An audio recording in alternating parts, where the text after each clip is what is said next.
The front door clicked shut behind me with the same soft whisper it had made 1,000 times before.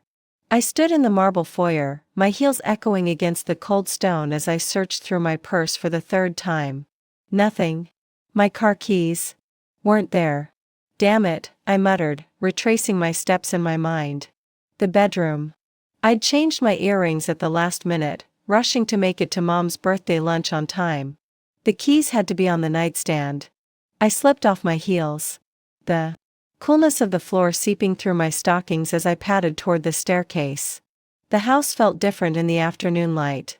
Too quiet, too still. Usually, I'd call out to Antonio, let him know I was home. But something held me back. Maybe it was the way the silence seemed to press against my skin, or how the shadows fell wrong across the hallway upstairs.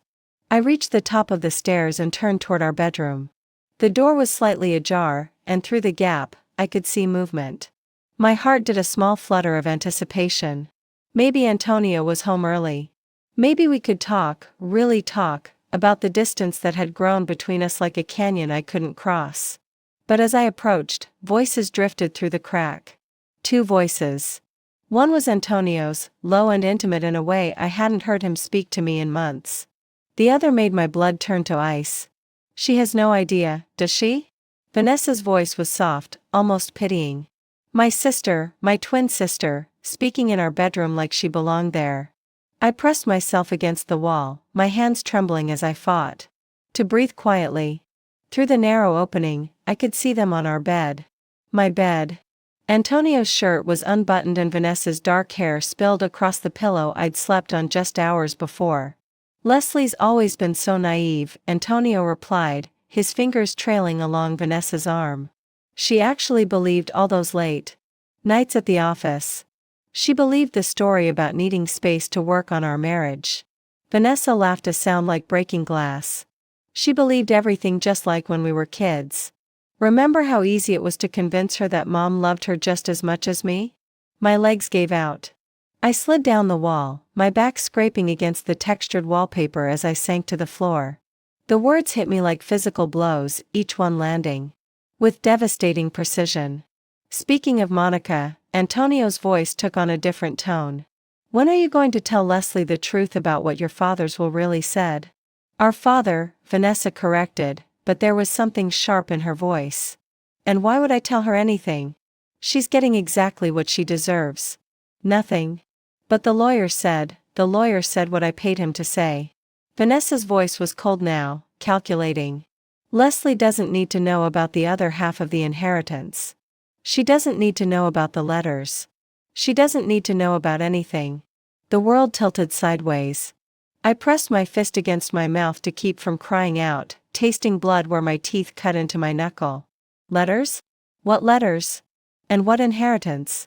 Dad had died 3 years ago, leaving everything to Mom. Or so I'd been told. You're sure Monica won't say anything? Antonio asked. Mom's been keeping bigger secrets than this for 30 years. Vanessa said she's not going to start talking now. Besides, she hates Leslie as much as I do. Maybe more. Why? She's her daughter. The silence stretched so long I thought they'd stop talking. Then Vanessa spoke again and her words shattered the last foundation of my world. No, Antonio, she's not. Before we continue, please write in the comment which country you are watching this video. We love knowing where our global family is tuning in from.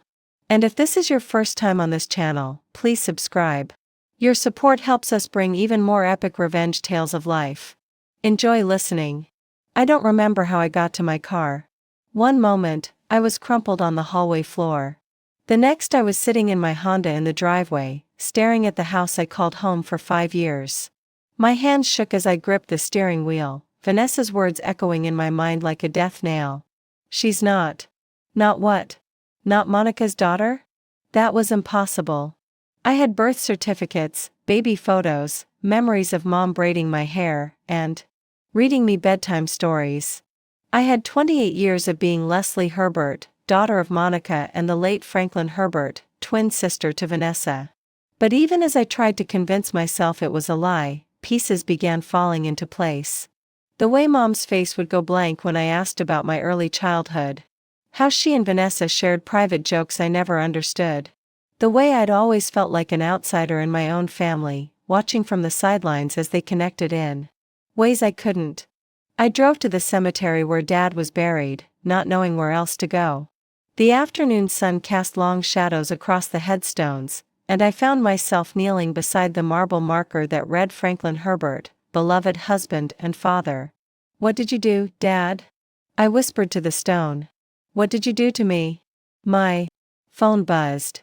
A text from Antonio. "Where are you? Thought you'd be back by now." I stared at the message, remembering the way he touched my sister's skin.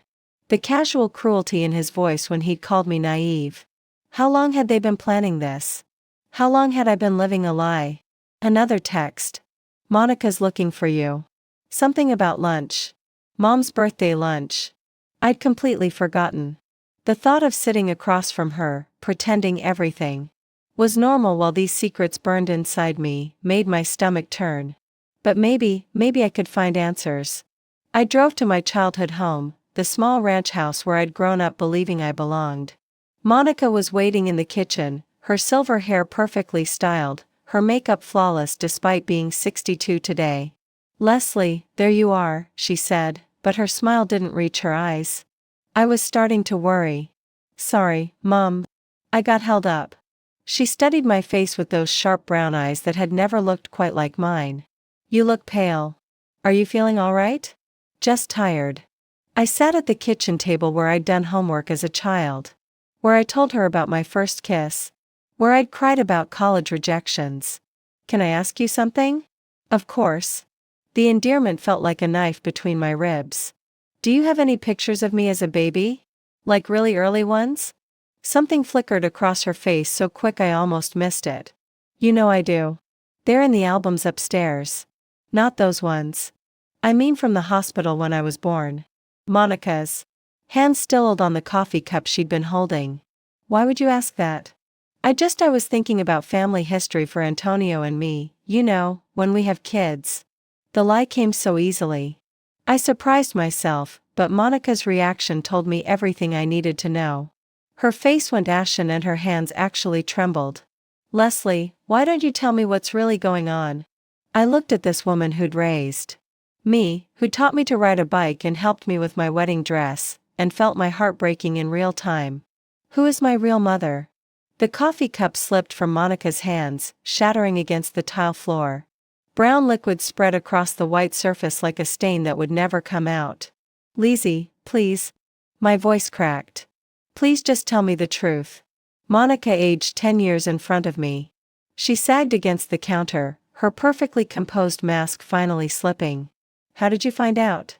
"So, it's true." She nodded slowly. "Your father, he was married before. To Isabella, she died when you were 6 months old." The kitchen spun around. "Me? And you were?" "I was his secretary. We'd been having an affair for 2 years before Isabella got pregnant." The words came out in a rush as if she'd been holding them back for decades. "When she died from that accident, someone had to take care of you. Your father, he was falling apart. So, I moved in. We got married when you were 2. And Vanessa is my daughter. Mine and your father's." Monica's voice was barely a whisper. "Isabella never knew about her." I felt like I was drowning in quicksand. Each revelation pulling me deeper into a nightmare I couldn't wake up from. "So, we're not twins. Vanessa is 18 months younger than you. We told everyone you were twins." It was easier than explaining that you destroyed a marriage and stole a dead woman's child. Monica flinched like I'd slapped her. "It wasn't like that. I loved your father and I raised you." "I loved you." "Did you?" The question came out harder than I intended. "Or did you resent me? Did you hate me because I was a reminder of what you'd done?" "Lizzie, please. What about Dad's will?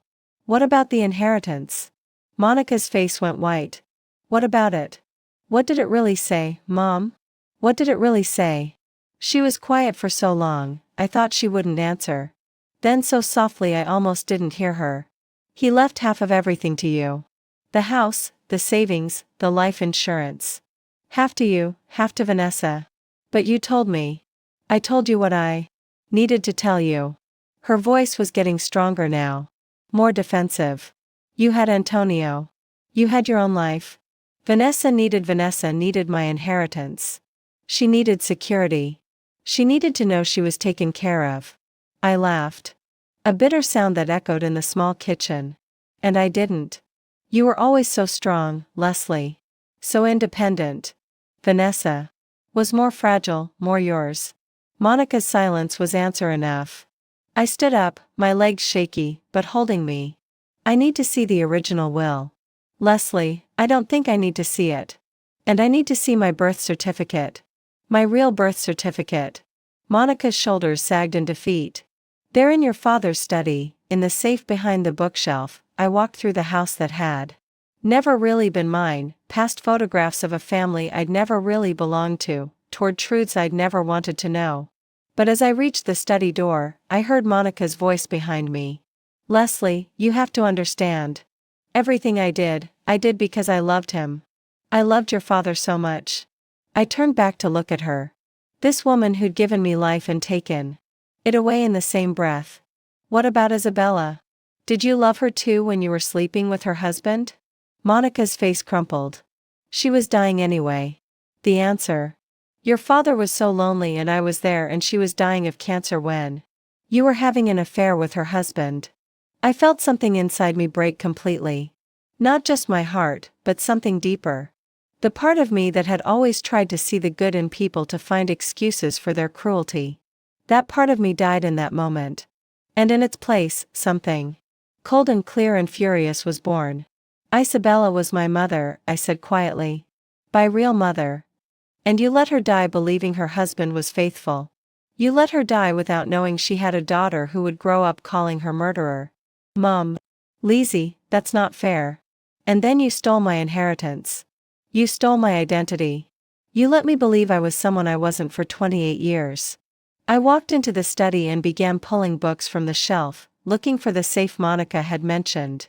Behind a row of old law books, I found it. The combination was my father's birthday. At least the man I'd thought was my father. Inside were documents that would change everything. Isabella's death certificate. My real birth certificate listing. Isabella Maria Santos as my mother. The will in my father's handwriting, clearly stating that half of his estate should go to my daughter Lizzie, born to my beloved first wife, Isabella. And at the bottom of the safe, a bundle of letters tied with a faded pink ribbon. I pulled them out with trembling hands. The first one was addressed to my dearest Lizzie in my father's careful script. The date was just 2 months before he died. My dearest Lizzie, if you are reading this, then I am gone. And I pray that Monica has found the courage to tell you the truth. I know I should have told you myself, but I was a coward. I was afraid of losing you, afraid of shattering the family we'd built on lies. Your mother, Isabella, was the most beautiful woman I ever knew. She was kind and funny and brave, even when the cancer was eating her alive. He loved you so much, Leslie. She would hold you for hours, singing old Spanish lullabies and telling you stories about her childhood in Mexico. He never knew about Monica. She never knew about Vanessa. I am not proud of what I did, but I cannot regret it because it gave me you and your sister. But I can regret the lies. I can regret the way I let Monica convince me to hide your true parentage. You are not like them, Leslie. You have your mother's heart, her strength, her capacity for love. I see it in the way you care for others, in the way you fight for what's right. You are Isabella's daughter in every way that matters. I hope someday you can forgive me. I hope someday you can forgive us all. With all my love and deepest regret, your father. I read the letter 2 times before the words really sank in. My father had known. He'd known the truth would come out eventually. He'd known Monica would try to hide it. There were 5 more letters in the bundle. Each one contained memories of Isabella.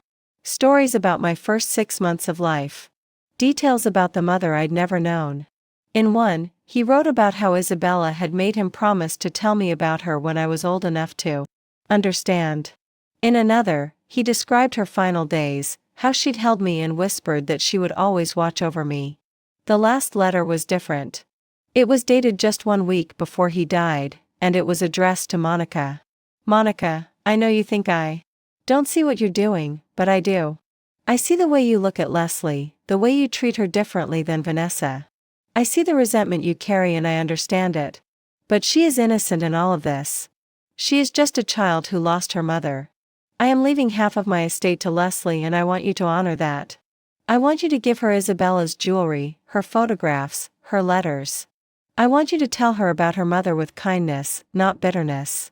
If you cannot do this, if you cannot love Leslie as she deserves to be loved, then I am asking you to let her go. Don't make her pay for my sins. Don't make her pay for our sins. I hope you can find it in your heart to do what is right. Franklin, I sat in that study for an hour, reading and rereading the letters, feeling the weight of 28 years of lies pressing down on me. When I finally emerged, Monica was waiting in the living room. Her face strewn with tears. Did you read them? She asked. All of them. Then you know he wanted me to tell you. He wanted me to give you your mother's things. But you didn't. I couldn't. Every time I looked at you, I saw her. I saw the woman who was everything I wasn't.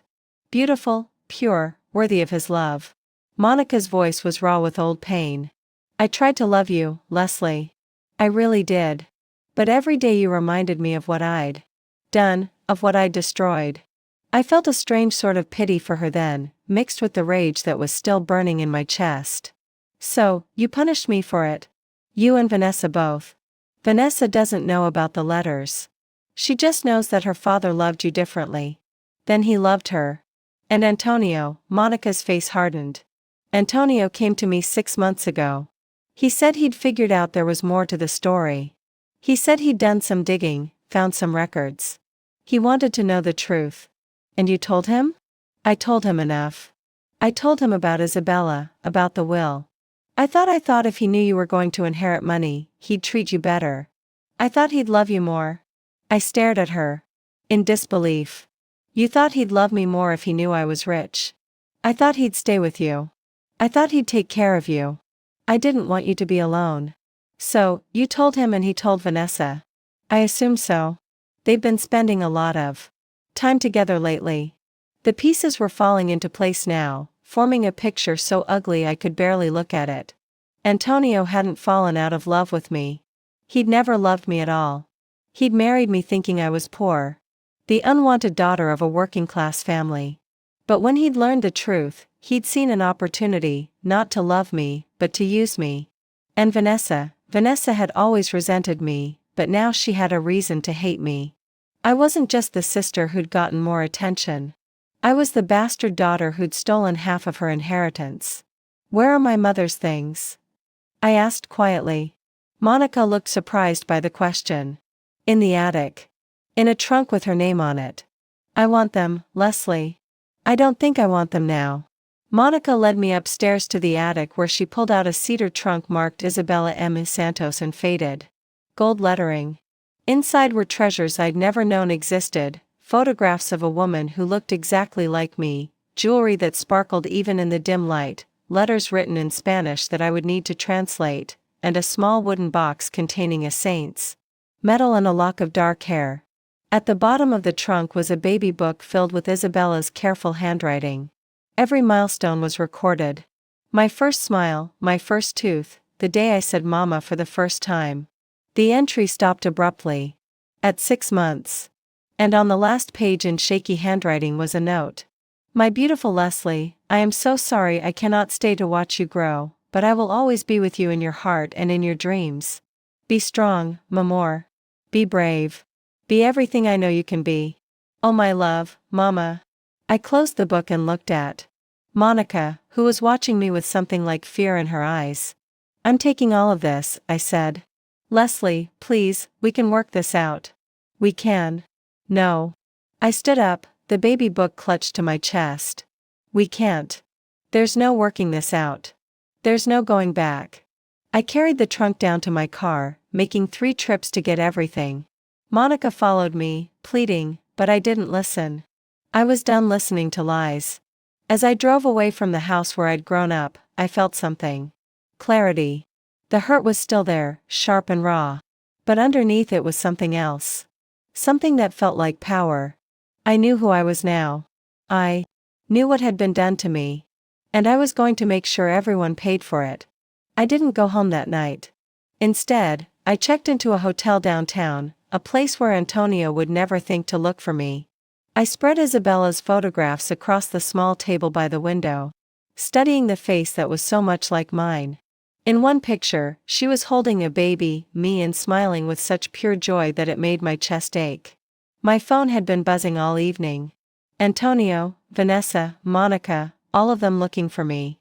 I ignored them all and instead called the one person I thought I could trust. Lesche. My best friend Carmen's voice was warm with concern.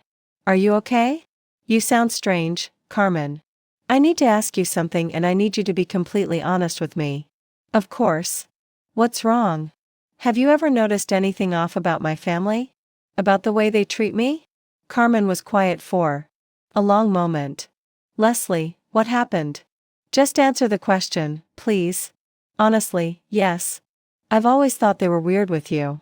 Your mom and Vanessa, they have this way of talking to each other like they're sharing secrets you're not part of.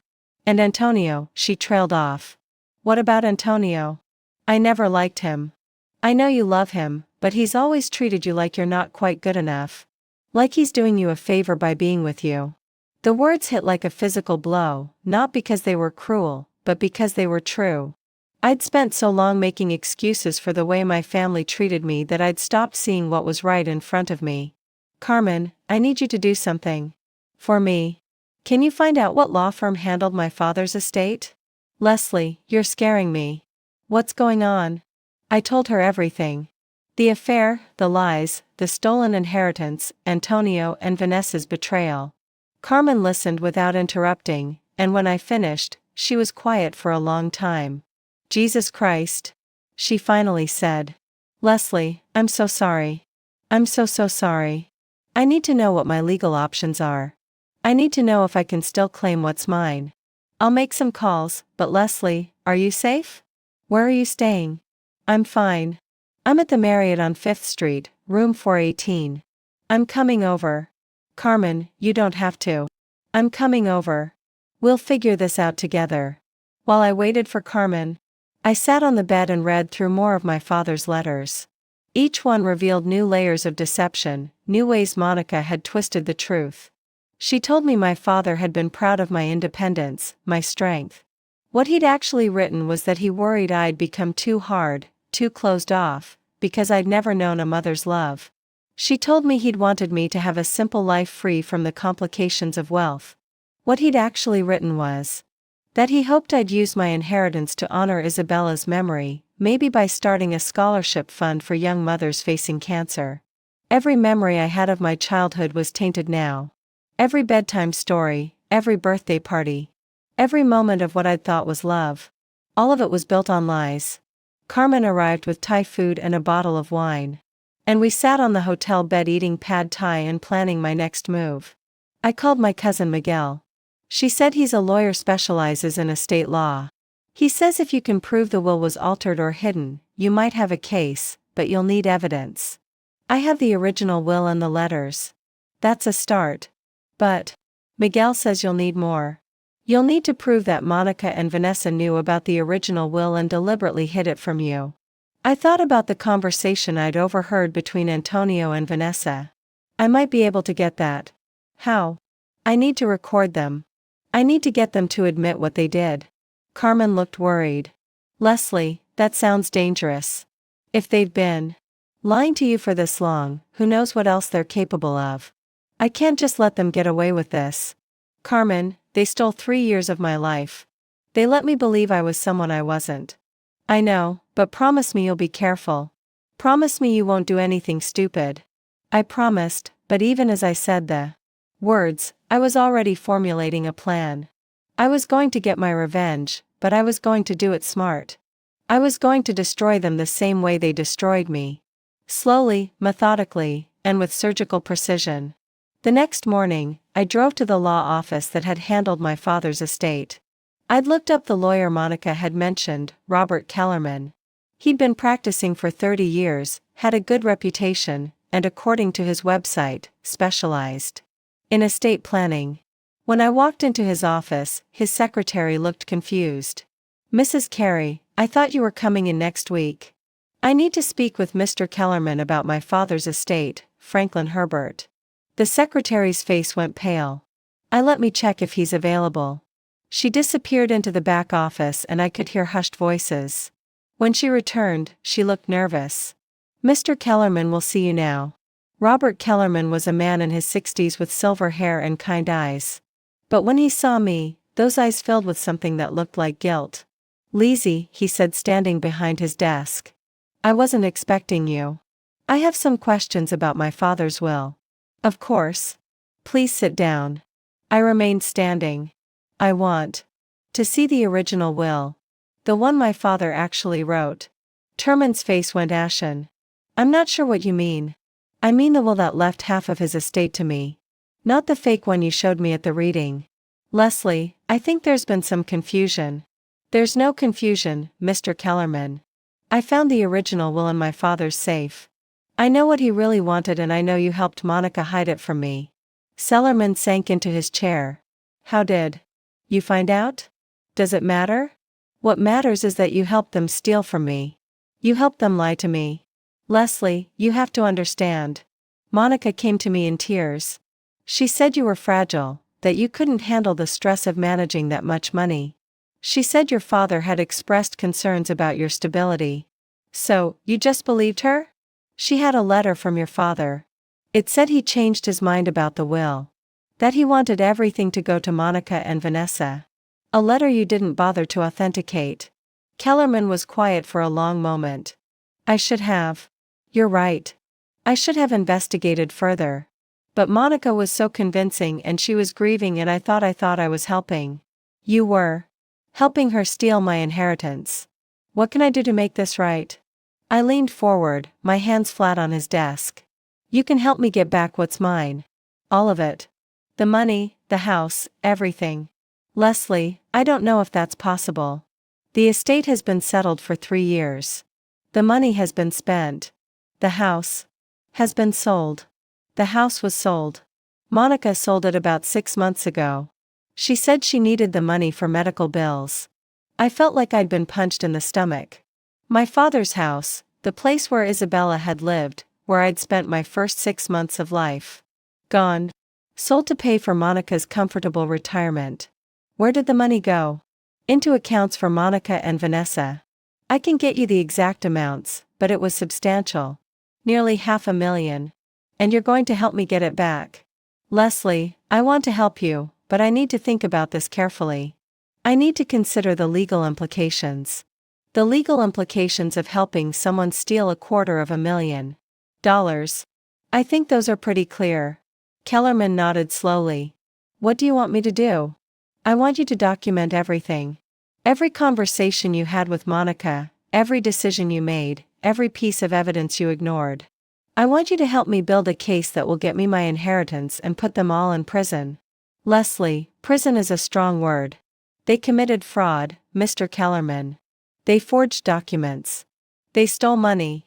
They destroyed evidence. If that's not prison-worthy, I don't know what is. I left the law office with a promise that Kellerman would cooperate fully with my case.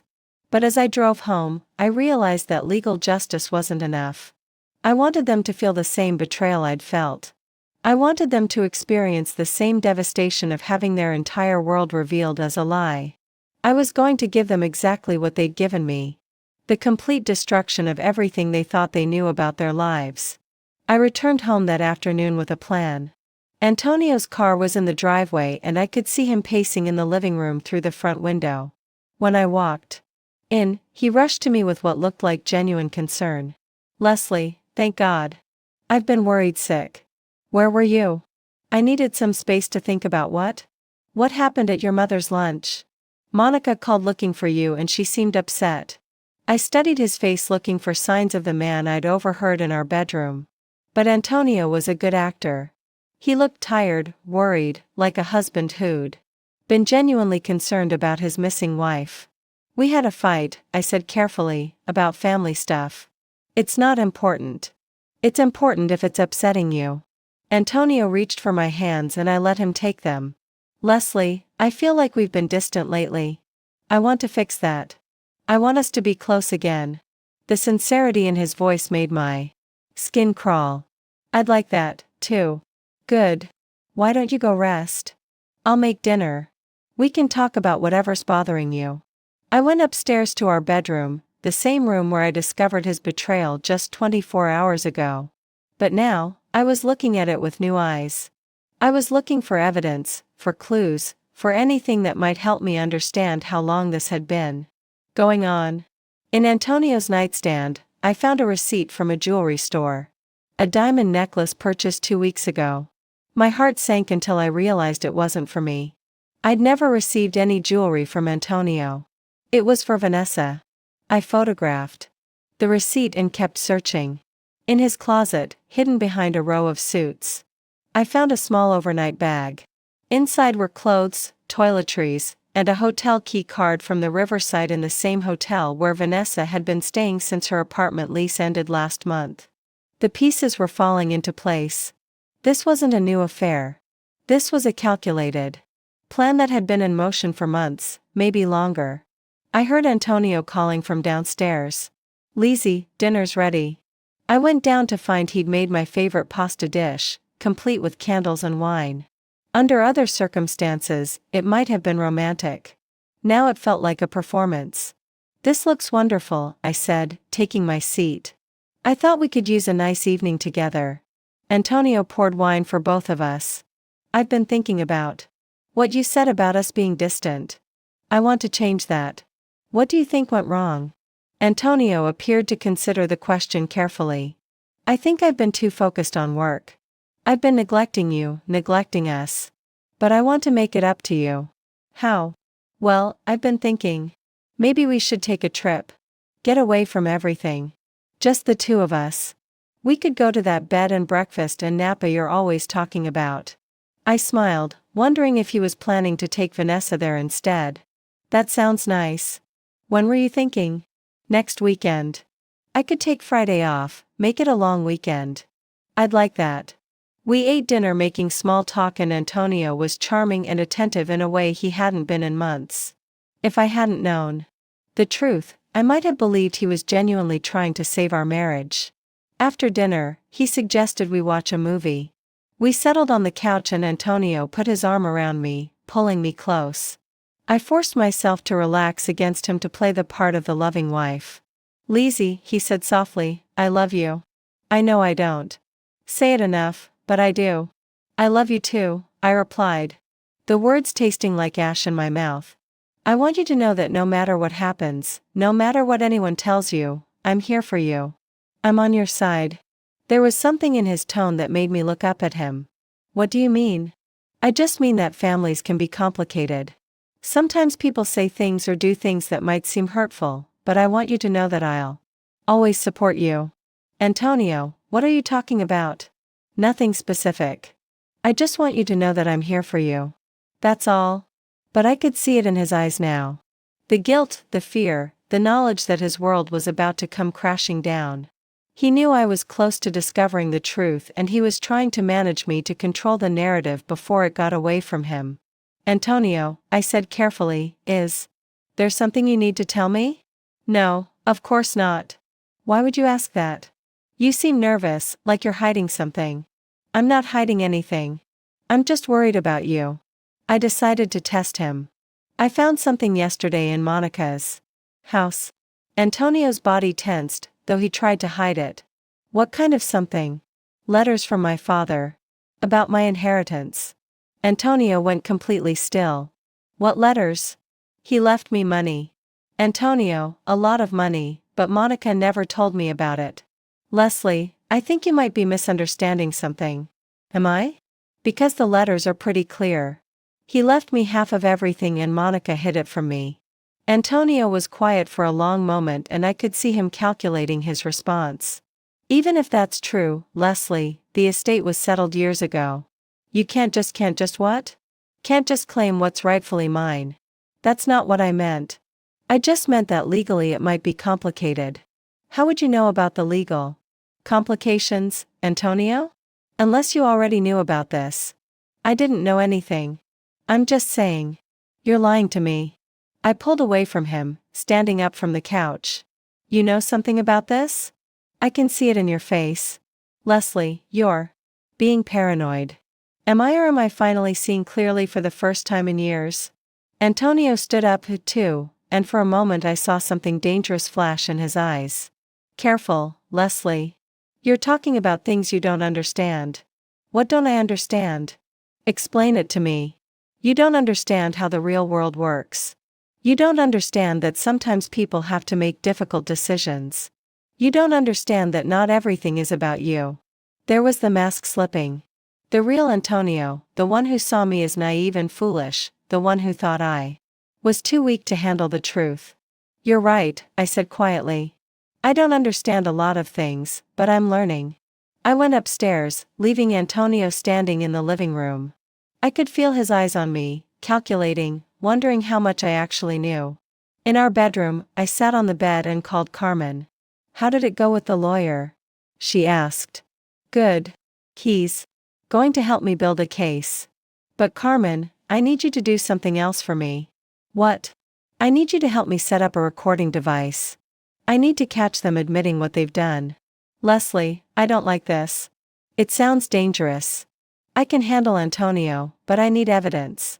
I need them to confess. Carmen was quiet for a moment. But we do this my way. Safe and smart. Agreed. I'll pick up the equipment tomorrow, but Leslie, promise me that if this gets out of hand, you'll walk away. Promise me your safety is more important than revenge. I promise, I said. Though I wasn't sure I meant it. The next day, Carmen arrived with a small digital recorder and a plan. We would set it up in the living room, hidden behind a picture frame, and I would orchestrate a conversation that would force them to reveal the truth. The key, Carmen explained, is to make them think they're safe. Make them think you don't know as much as you do. Let them get comfortable and then start asking questions. I invited Monica and Vanessa over for dinner that night, telling them I wanted to apologize for my behavior at the birthday lunch. Antonio was suspicious, but I convinced him it was part of my effort to repair our relationship. They arrived together, Monica looking nervous and Vanessa looking annoyed. We sat in the living room for drinks before dinner, and I could see Antonio and Vanessa exchanging glances. I want to apologize, I began, for the way I acted yesterday. I was upset about something stupid and I took it out on you, Mom. I'm sorry. Monica looked relieved. It's okay, Leslie. We all have bad days. I've been thinking about what you said about family being complicated, and I realized you're right. Sometimes we have to make difficult decisions to protect the people we love. Vanessa was watching me carefully. What kind of decisions? Well, like when Dad died, you had to handle all the legal stuff, all the paperwork. That must have been really hard. It was, Monica said. Your father didn't make it easy. He was always so secretive about money. What do you mean? He kept documents in different places, had accounts I didn't know about. It took months to sort everything out. Did you find everything eventually? Monica hesitated. I think so. Why? I was just wondering if maybe there was something you missed. Some account or investment that we don't know about. Antonio leaned forward. Leslie, why would you think that? I don't know. I just keep thinking about how hard Dad worked, how careful he was with money. It seems like he should have left more. He left plenty, Vanessa said sharply. Mom and I have been very comfortable. I know. I just meant for all of us, for our family. Lizzie, Monica said carefully. Your father left what he wanted to leave. He made his wishes very clear. Did he? As I found some papers in his study yesterday. Some letters. The room went dead silent. I could see Monica's hands trembling, see Antonio's jaw tighten. What kind of letters? Vanessa asked. Letters to me. About my inheritance, Lizzie. Antonio said, not again. You are being paranoid again. Am I? Because they seemed pretty clear. He wrote about wanting to leave me half of everything. That's impossible, Monica said. But her voice was shaking. He never mentioned anything like that to me. Maybe he didn't mention it because he knew you wouldn't approve. Vanessa stood up abruptly. This is ridiculous. Dad left everything to Mom. We were all there for the will reading. Were we there for a performance? Leslie, what are you accusing us of? Antonio's voice was dangerous now. I'm not accusing anyone of anything. I'm just saying that maybe there's more to the story than we know. There's nothing more to the story, Monica said. Your father's wishes were clear. He wanted me to take care of everything, including taking care of me. Of course. You're my daughter. Am I? Because sometimes I feel like I'm not really part of this family. Like, I'm missing something important. Monica and Vanessa exchanged a look and I knew I had them. They were scared. And scared people make mistakes. Lizzie, Monica said, I think you're letting your imagination run away with you. Your father loved you. We all love you, but not enough to tell me the truth. What truth? Antonio asked. The truth about who I really am. The truth about what I'm really entitled to. The truth about what you've all been hiding from me. Vanessa laughed a harsh sound. You want the truth, Lizzie? Fine. The truth is that you've always been jealous of what Mom and I have. You've always felt like you deserved more than you got. Maybe I did deserve more. You deserved exactly what you got. Nothing. Vanessa, Monica warned. No, Mom. I'm tired of tiptoeing around her feelings. Leslie, you want to know the truth? The truth is that Dad felt sorry for you. He felt guilty about the way your life turned out. So, he wrote some letters making promises he never intended to keep. How do you know what he intended? Because I'm not stupid. As I pay attention because I know that you were never really his daughter. The words hung in the air like a bomb waiting to explode. Monica went white. Antonio looked panicked and Vanessa looked like she immediately regretted what she'd said. What did you just say? I asked quietly. Nothing. I didn't say anything. You said I was never really his daughter. What did you mean by that? I meant that you were always distant with him. That you never connected with him the way I did. No, that's not what you meant. You meant something else. I looked at Monica, whose face was crumbling. Tell me, Mom. Tell me what she meant. Leslie, please tell me. Monica broke down completely. You're not my biological daughter, but you are your father's daughter. Your father was married before to Isabella. She was your mother, which you found out yesterday. Antonio and Vanessa looked shocked that she'd actually said it, but I felt only satisfaction. I had them on tape now, admitting the truth. I wanted them on tape, so I had to act like I didn't know about any of this. So Isabella was my real mother. Yes. And you were having an affair with my father while he was married to her? Yes. And when she died, you moved in and stole her daughter. It wasn't like that. And then you lied to me for 28 years about who I was. Leslie, please understand. And you stole my inheritance. You took the money my father left me and kept it for yourself. The money was complicated. It wasn't complicated. It was theft. Antonio stood up. Leslie, that's enough. You're upset, but you're not thinking clearly. I'm thinking more clearly than I have in years. I know exactly what you all did to me.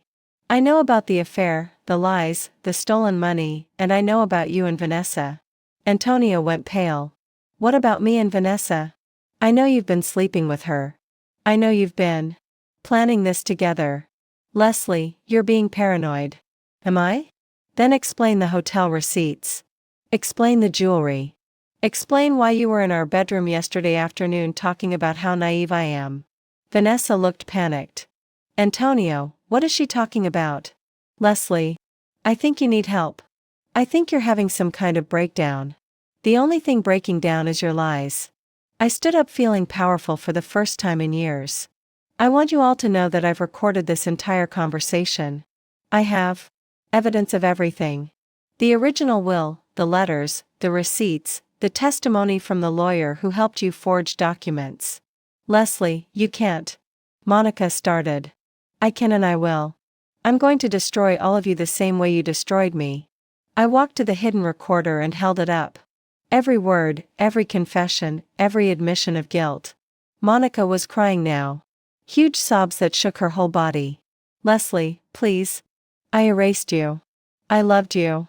That has to count for something. You raised me on lies. You loved me like a woman loves a stolen diamond. Always worried someone would find out it wasn't really yours. What do you want? Vanessa asked. Money. We can give you money. I don't want your money. I want justice. I want you to feel exactly what you made me feel. I want you to lose everything you thought you knew about your lives. Leslie, please. Antonio said, we can work this out. We can't work this out. There's no coming back from this. There's no fixing this. There's only consequences. I looked at each of them in turn. Monica, who had stolen my identity. Vanessa, who had stolen my inheritance. Antonio, who had stolen my trust and my love. You have 24 hours to think about what you've done. After that, I'm going to the police, to the district attorney, to anyone who will listen. I'm going to make sure everyone knows what you are. I walked toward the door, then turned back. Oh, and Antonio, I want you out of my house tonight. If you're still here in the morning, I'll call the police. Leslie, this is my house, too. Actually, it's not. It's in my name. Remember? Because my credit was better when we bought it. I left them sitting in the living room. Destroyed and panicked and went upstairs to pack a bag. I was going back to the hotel for the night, but tomorrow I was going to start the process of reclaiming my life. The next morning, I met with Carmen and a criminal attorney she'd recommended. Cindy Valdez, a woman in her 50s with steel gray hair and eyes that missed nothing. This is substantial, Cindy said, reviewing the documents I brought. We have fraud, forgery, theft, conspiracy. The recording you made last night is particularly damaging. What happens now? Now we build a case. We gather every piece of evidence, every witness, every document, and then we present it to the district attorney. How long will that take? A few weeks, maybe a month. These things move slowly. What about the inheritance? Can I get that back? That's a separate civil matter. But with the evidence we have, I think we can make a strong case for recovering what was stolen from you. I spent the morning giving Cindy a detailed statement about everything I discovered. She was particularly interested in the lawyer who'd helped falsify the will reading. Kellerman's cooperation will be crucial, she said. If he's willing to testify about what Monica asked him to do, we have a very strong case. He said he would cooperate fully. Good. I'll contact him this afternoon. I left Cindy's office feeling hopeful for the first time in days. Justice was coming slowly but surely. But when I returned to the hotel, I found Antonio waiting in the lobby. Leslie, please. We need to talk. There's nothing to talk about. There's everything to talk about. You're destroying innocent people. I laughed bitterly. Innocent people. Antonio, you were sleeping with my sister while lying to my face about working late. How is that innocent? That's not what this is about. Then what is it about? Antonio looked around the busy lobby, then leaned closer. It's about the money. You don't understand what you're doing. That money, that inheritance, it's not just sitting in a bank account. It's been invested, used, spent. Even if you win, there's nothing left to recover. Then they'll have to pay it back with what? Monica's living on Social Security. Vanessa has debts. I make good money, but not enough to pay back $250,000. That's not my problem. Leslie, please think about this rationally. If you press charges, you'll destroy 3 lives. For what? For money that doesn't exist anymore. This isn't about money, Antonio. This is about the truth. This is about justice. Justice. Antonio's voice was getting louder. You want justice? Then let's talk about justice. Let's talk about how you've been living in a house I pay for, driving a car I bought, wearing clothes I provide. Let's talk about how you've never worked a day in your life because I've been supporting you. I work. You volunteer at a nonprofit. That's not work. Lizzie, that's a hobby. The cruelty in his voice took my breath away. Is that really what you think of me? I think you're a spoiled woman who's never had to face the real world. I think you're having a breakdown because for the first time in your life, you're not getting everything you want. Everything I want, Antonio, all I wanted was for the people I love to be honest with me. All I wanted was to know who I really was. You know who you are. You're my wife. You're Monica's daughter. You're Vanessa's sister. That's who you are. I'm Isabella's daughter. I'm Antonio's heir. I'm someone who deserves better than lies and theft and betrayal. Antonio's face hardened. You're nothing without us, Leslie. You're nobody. You have no family, no friends, no skills, no education worth anything. You think you're going to destroy us? You're going to destroy yourself. We'll see about that. I walked away from him, but his words followed me. For a moment, I wondered if he was right. Without the life I'd built on lies, who was I really? But then I remembered Isabella's letters, her strength, her courage even in the face of death. I remembered my father's words about how I had her heart, her capacity for love. I wasn't nothing. I was Isabella's daughter, and I was going to honor her memory by fighting for the truth. Over the next 2 weeks, Cindy worked tirelessly to build our case. Kellerman provided detailed testimony about Monica's deception. We found bank records showing how the inheritance money had been used. Monica had bought a new car, taken expensive vacations, and given Vanessa a substantial down payment on a house. Antonio had received money, too, though he tried to hide it through a complex series of transfers. But the most damaging evidence came from an unexpected source. While cleaning out Isabella's trunk, I found a key taped to the bottom.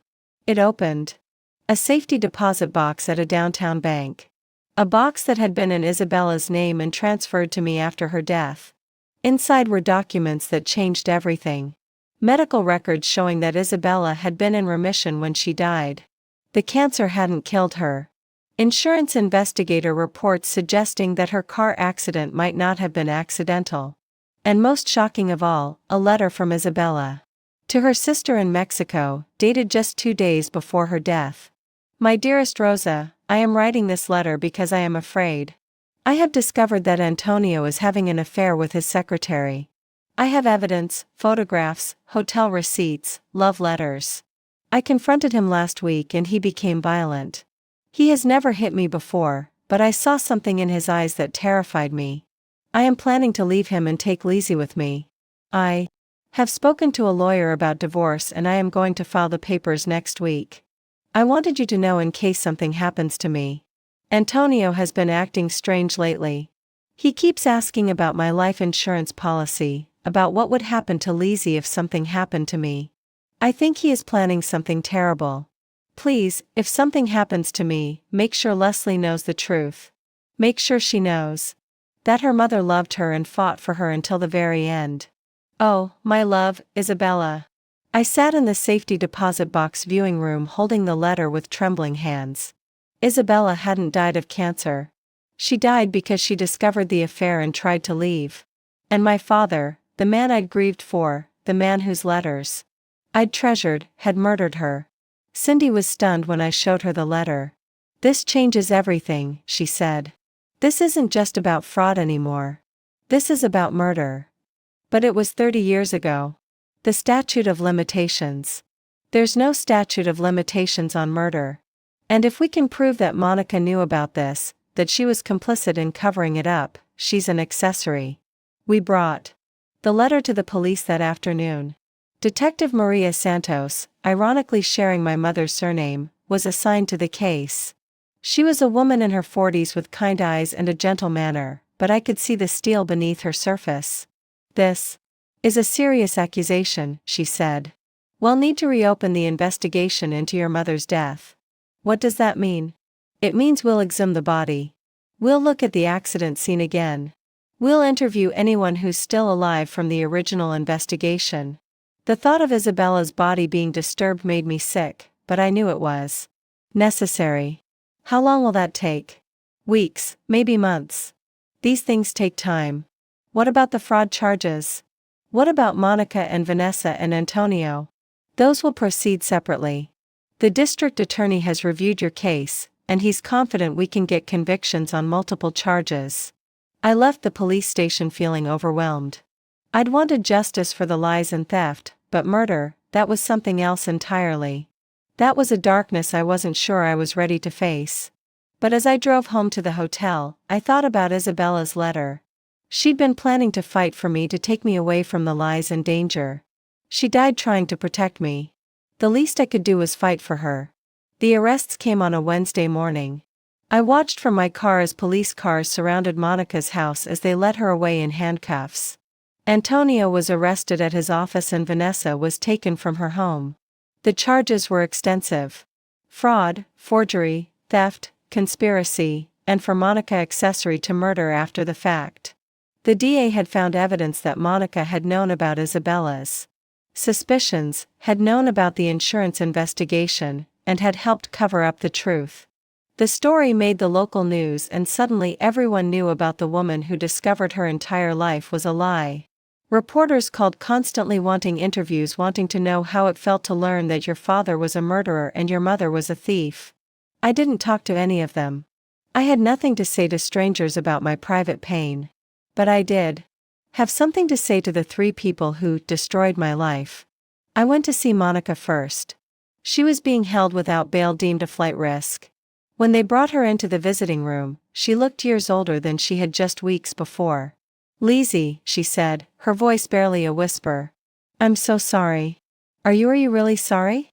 Or are you just sorry you got caught?" "I'm sorry for all of it. I'm sorry for the lies, for the money, for everything." "What about Isabella? Are you sorry for helping my father kill her?" Monica flinched. "I didn't help him kill her. I didn't know what he was planning, but you knew something was wrong. You knew she was going to leave him. I knew she'd found out about us. I knew she was angry. But I never thought." "You never thought what?" "That a man who would cheat on his dying wife might be capable of murder." Monica was crying now, tears streaming down her face. "I loved him, Lizzie. I loved him so much I couldn't see what he really was." "And what about me? Did you love me even a little?" "I tried to. I really tried. But every time I looked at you, I saw her. I saw the woman who had everything I wanted. And I saw the reminder of what we'd done to get it. So you punished me for it. I punished myself for it. Every day. Every time I was cruel to you. Every time I favored Vanessa, every time I let you believe you weren't good enough, I was punishing myself.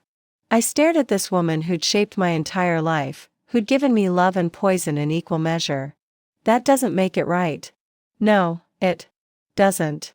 Nothing I did was right. But Leslie, you have to understand, I was so young when this all started. I was just a secretary who fell in love with her boss. I never meant for any of this to happen." "You never meant for Isabella to die?" "Of course not. When I found out what Antonio had done, I wanted to go to the police, but he said they'd never believe me. He said they'd think I was involved. He said we'd both go to prison, and what would happen to you and Vanessa then? So you kept quiet." "I kept quiet, and I spent 30 years living with the guilt. 30 years knowing that I was raising a murdered woman's child. 30 years trying to make it right by being a good mother to you. You weren't a good mother to me. You were a guilty woman trying to ease her conscience." Monica sobbed harder. "You're right. You're absolutely right. I failed you in every way possible. But Leslie, please, I'm begging you. Don't let this destroy you. Don't let our sins poison your life. My life was already poisoned. I'm just trying to clean it up." I left Monica in that visiting room and never saw her again. She died in prison months later, a heart attack brought on by the stress of the trial. I didn't attend her funeral. Vanessa was easier to face because I'd never expected much from her. She was being held in a different facility. And when I visited her, she was angry rather than remorseful. "This is all your fault," she said the moment she saw me. "You couldn't just leave well enough alone. I could say the same thing about you. What was I supposed to do? Let you come in and take half of everything? Let you destroy our family? I was part of your family, too, Vanessa. I was your sister. You were never my sister. You were the constant reminder that Mom chose another woman's child over her own. I was a baby. I didn't choose any of this. No, but you benefited from it. You got to be the good daughter, the sweet one, the one everyone felt sorry for. Do you know what it's like to compete with a dead woman for your father's love?" I felt a stab of unexpected pity for her. "I know what it's like to compete with a living one. It's not the same thing. You never had to watch Mom look at you and see someone else. You never had to hear Dad talk about how much you looked like your mother. How much you reminded him of her. That's because I didn't know Isabella was my mother. And whose fault is that? You could have asked questions. You could have pushed for answers. But you were always so passive, so willing to accept whatever we told you. I trusted you. I trusted all of you. And that was your mistake. Trust is for fools, Lizzie. Love is for fools. The only thing that matters is protecting yourself. Is that what you were doing when you slept with my husband? Protecting yourself? Vanessa's face hardened. Antonio came to me. He said he'd figured out about the inheritance. Said he wanted to help me keep it. One thing led to another. How long? How long? What? How long were you sleeping with him? Does it matter? It matters to me. Antonio doesn't love anyone but himself. Surely you knew that. I thought I knew a lot of things. Now you know better. Now you know that everyone is out for themselves. Everyone will betray you if the price is right. I looked at this woman who shared my father's blood, who'd grown up in the same house, who'd called me sister for 28 years. Not everyone. No. Then why are you sitting here talking to me instead of trying to help me? Why are you pressing charges? Instead of forgiving your family? Because you're not my family. You never were. I left Vanessa in her cell and felt only relief. Whatever connection we'd had, it was severed now. I was free of her anger and resentment and poison. Antonio was the hardest to face, not because I still loved him, but because I'd loved him the most. He was in a minimum security facility, and he looked almost relieved when he saw me. Lizzie, he said, I was hoping you'd come. Why? Because I wanted to explain. I wanted you to understand why I did what I did. I understand perfectly. You did it for money. No, it's not that simple. Then explain it to me. Antonio was quiet for a long moment. When I married you, I thought I was getting a simple life. A quiet wife, a normal family, no complications. But then I started noticing things. The way Monica treated you differently than Vanessa. The way you looked nothing like either of them. The way you seemed to know less about your own family history than I did. So you investigated. I got curious. I started asking questions, doing research, and eventually I found out about Isabella. I found out about the money, and you decided to steal it. I decided to claim it. Leslie, you have to understand I was supporting you. I was paying for everything. I figured if you inherited money, it would be our money anyway. So, what did it matter if I worked with Monica and Vanessa to access it? It mattered because it wasn't yours. It was mine. You would have given it to me anyway. You'd give me everything. I gave you everything because I loved you. Because I trusted you. Because I thought you loved me back. I did love you. I do love you. No, you don't. You love having someone who asks no questions, who makes no demands. Who's grateful for whatever scraps of affection you throw her way. Antonio's face crumpled. That's not true, isn't it, Antonio? When was the last time you asked me about my dreams? When was the last time you asked me what I wanted out of life? We talked about things. No, you talked. I listened. You made plans. I agreed to them. You decided what kind of life we'd have and I went along with it because you were happy. You seemed happy. I was happy because I didn't know any better. I thought that was what love looked like. I thought that was what marriage was supposed to be. Leslie, I know I made mistakes. I know I hurt you, but we can fix this. We can start over. No, we can't. There's no starting over from this. There's no coming back from this level of betrayal. You're really going to throw away 5 years of marriage? I'm not throwing anything away. You already threw it away when you decided to lie to me and steal from me and cheat on me. Leslie, please. I'm begging you. Don't do this. Don't end us like this. I looked at this man who'd shared my bed, who'd held me when I cried, who'd promised to love me forever. We ended a long time ago, Antonio. I'm just finally admitting it. The trial lasted 3 months. Monica died before it concluded, but Antonio and Vanessa were convicted on all charges. Antonio got 5 years for fraud and conspiracy. Vanessa got 7 years for the same charges plus perjury. The civil case was settled more quickly. With the criminal convictions, it was easy to prove that my inheritance had been stolen. The court ordered full restitution plus interest and penalties. Antonio's assets were seized. Vanessa's house was sold. Monica's estate was liquidated. I received $400,000, more than my father had originally left me, thanks to the penalties and interest. It was enough to start over to build a new life on my own terms. But the most important victory came from the murder investigation. The exhumation of Isabella's body revealed evidence that her death hadn't been accidental. The car had been tampered with. The brakes had been cut. My father had murdered her as surely as if he'd put a gun to her head. The case was officially reopened. And though my father was beyond prosecution, the truth was finally revealed. Isabella Santos had been murdered by her husband to prevent her from leaving him and taking their daughter. The woman who raised me had been complicit in covering up the crime. I held a memorial service for Isabella at the Catholic church where she'd been married. I invited her sister Rosa, who flew in from Mexico. She was in her 70s now, but she looked so much like the photographs of Isabella that seeing her took my breath away. She would be so proud of you, Rosa told me. She would be so proud that you fought for the truth. I should have fought sooner. I should have asked questions. You were a child and then you were a woman who'd been taught not to ask questions. But you found your strength eventually. You found your voice. Rosa stayed for a week and she told me stories about Isabella that I'd never heard. How she'd been a teacher before she married my father. How she'd wanted to travel the world. How she dreamed of having a daughter who would be stronger than she was. She used to say she wanted you to be fearless. Rosa told me she wanted you to be the kind of woman who would never let anyone silence her. I thought about that as I began to rebuild my life. I bought a small house in Isabella's old neighborhood close to the church where she'd prayed.